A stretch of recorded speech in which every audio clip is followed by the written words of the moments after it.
The road to Raven's Hollow twisted through thick Devonshire woods, the trees bending low as if whispering secrets to anyone who passed. Isabel Kane gripped the steering wheel of her old car, her knuckles white, as the fog began to curl along the narrow lane. She had left London behind, leaving a past she did not wish to remember. Here, she hoped, she could start again. The village appeared suddenly, as though it had materialized from the mist. Stone cottages with thatched roofs lined the cobbled streets, and faint lamplight glimmered through leaded windows. Not a soul stirred. Only the wind whispered through the hollows. Isabel parked outside a small, weathered house that would be her new home. It smelled faintly of damp wood and wildflowers. She unlocked the door and stepped inside, the floorboards creaking beneath her boots. It was quiet, eerily quiet. She hung her coat and set down her suitcase, trying to shake the sensation that someone was watching her. Later that evening, she checked her mailbox. Among the official letters and bills, she found a small envelope, unmarked and worn. Inside was a single card, the handwriting spidery and deliberate. "We know who you are." Her pulse quickened. She had expected solitude, perhaps loneliness, but not this. The lantern on her porch flickered as if stirred by an unseen hand.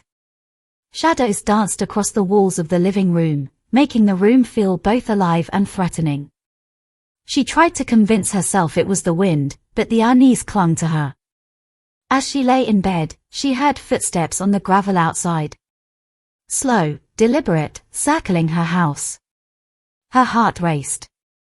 She peered through the curtains, but saw nothing.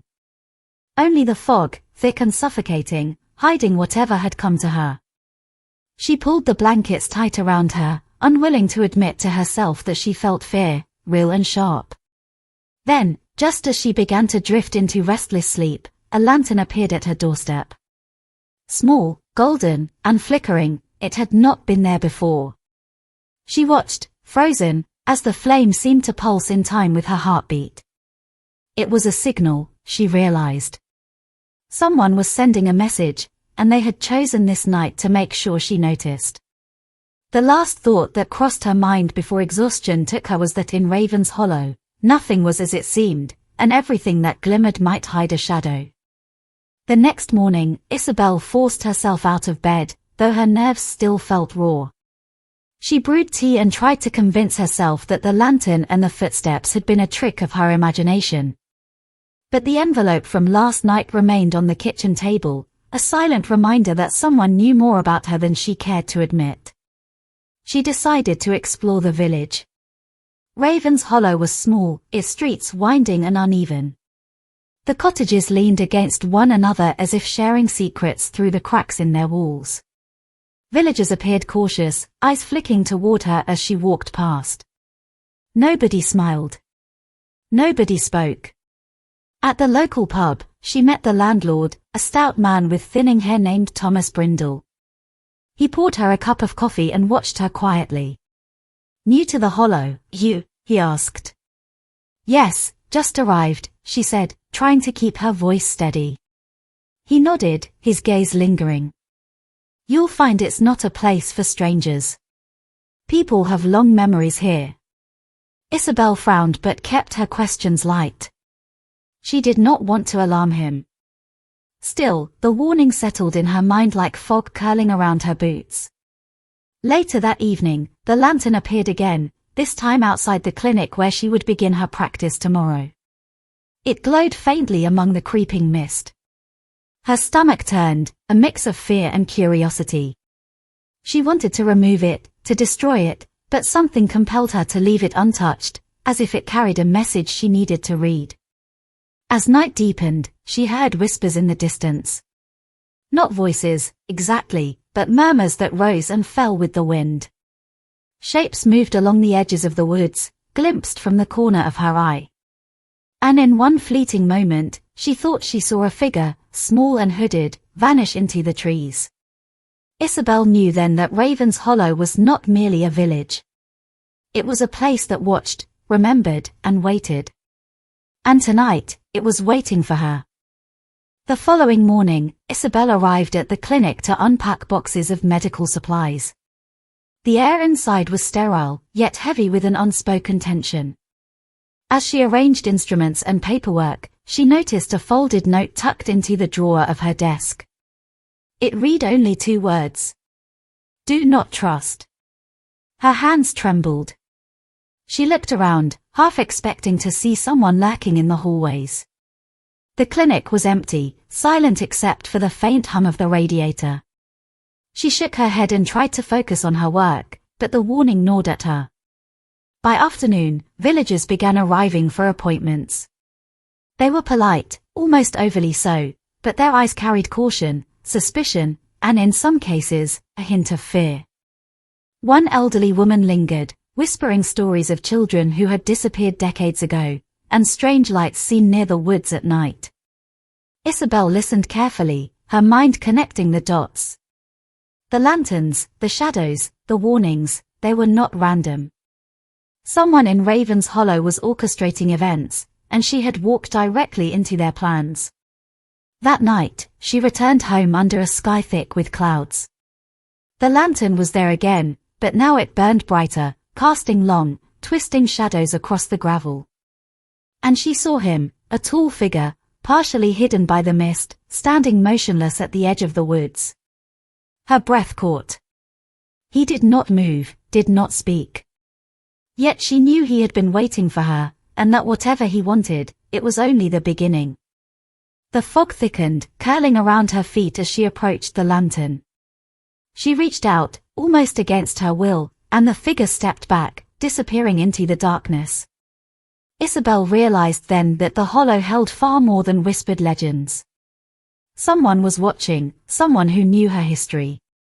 And now, there was no turning back. The following day, Isabel could no longer ignore the feeling that the village itself was alive with secrets. She walked to the small library, hoping to find records or newspapers that might explain the stories of vanished children and strange lights. The librarian, a sharp-eyed woman named Edith, gave her a look that was both wary and knowing. You're asking questions, Edith said quietly. Questions that should not be asked. Isabel nodded, keeping her tone casual. I just want to understand the village. Its history. Anything that might be relevant to the people I will be treating. Edith hesitated, then handed her a faded book. Read carefully. Some truths are better approached slowly. Flipping through the pages, Isabel discovered entries about the Raven's Hollow Lantern Society, a secretive organization dating back generations. They were described as guardians of the village, but the wording hinted at something darker, rituals, oaths, and punishments for those who broke the rules. Names of people who had disappeared appeared alongside cryptic symbols. As she left the library, she noticed a man watching her from the shadows of an alley. His coat was dark, and his face obscured by the brim of a hat. He disappeared before she could approach, leaving only the sense that he was tracking her movements. That night, Isabel could not sleep. She returned to the porch to find the lantern glowing again, brighter than ever.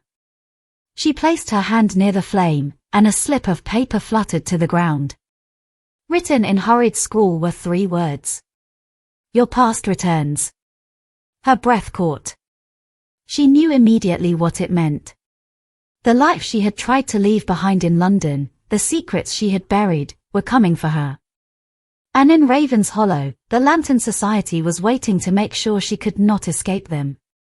The following evening, a thick fog rolled into Raven's Hollow, swallowing the cottages and streets in a white, ghostly haze. Isabel walked slowly toward the lantern on her porch, senses alert to every sound. She thought she heard soft footsteps behind her, but when she turned, there was no one.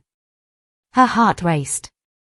She had begun to suspect that the village itself was conspiring to keep her from discovering the truth.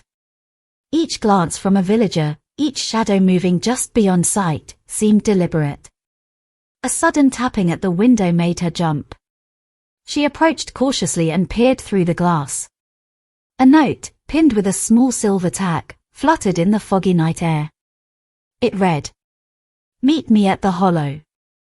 Midnight. Fear and curiosity collided within her. Was this a trap or a genuine offer of help? She had no choice but to find out. At midnight, she wrapped herself in a thick coat and carried a small lantern of her own. The path to the hollow was narrow, lined with ancient trees whose branches intertwined overhead like skeletal fingers. The fog thickened, each step muffled by the damp ground. Then she saw him, a man standing in the center of the clearing, his face obscured by shadow. He held a lantern identical to the one that had been left outside her door, its light flickering like a heartbeat. "Isabel Kane," he said, his voice low and steady. "You should not have come alone." Before she could respond, a figure emerged from the mist behind her. Another lantern glowed, and she realized she was surrounded.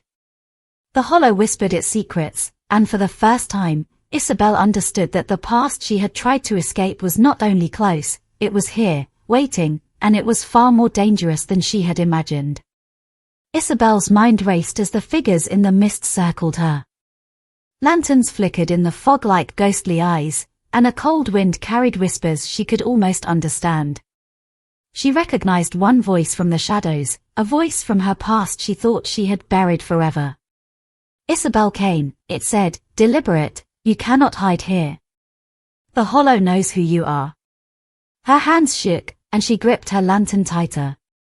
She had come seeking answers, but the truth was closing around her like the branches overhead. One of the figures stepped forward, removing the brim of his hat. His face was familiar. It was someone she had known in London, someone she had trusted. "You left a debt unpaid," he said. "And debts in Raven's Hollow are never forgotten." Isabel's mind spun. The Lantern Society was not only guarding the village, it had been waiting for her. Every disappearance, every warning, every flicker of the lanterns had been orchestrated to draw her here, to this clearing. The figures formed a complete circle, their lanterns casting an eerie light that danced across the wet ground.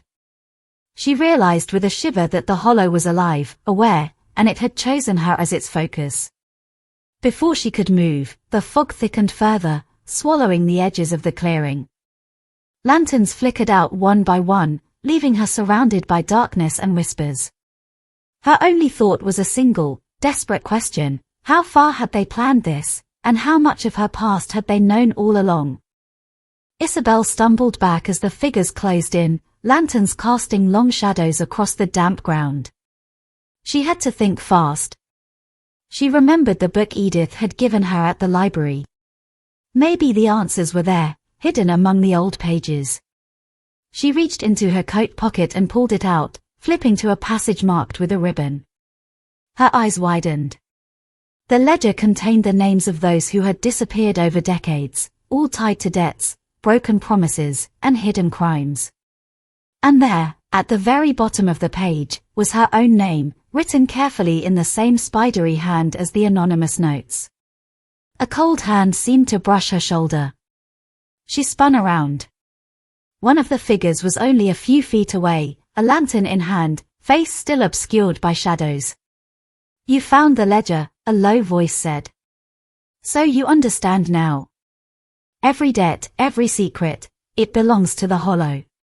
Isabel's mind raced. The Lantern Society was not simply an observer, it was a judge, a jury, and a keeper of vengeance. And now that she had seen the ledger, she realized her past could no longer be hidden. From the fog, more whispers came, urgent and overlapping. "The hollow calls you. You cannot leave." Her heart pounded. She had no way out, the figures surrounding her like predators in the mist. Then she remembered the small lantern she had brought. If she could use its light to signal, maybe she could distract them, even for a moment. Her fingers trembled as she lifted it. A flare of brightness illuminated the clearing, startling the figures, but it also revealed a path through the trees, narrow, but real. She had a chance to escape, yet she knew this was only the beginning. Whoever had orchestrated all of this, whoever had sent the lanterns and notes, would not let her go easily. Isabel ran through the narrow path, the fog pressing close around her. Lanterns flickered behind, chasing her, shadows dancing across the twisted trees. She could hear voices, whispers urging her to stop, to surrender, but she did not. The path led to a clearing she had never seen before. In the center, a stone circle, ancient and worn, glimmered faintly under the moonlight. Lanterns hung from the trees around it, casting eerie light on carvings she could not decipher. From the shadows, a figure stepped forward, tall, deliberate, and familiar. It was the same man from London, the one who had mentioned debts. "You understand now," he said. "The Hollow does not forgive. It does not forget." Isabel held her lantern high, illuminating the carvings.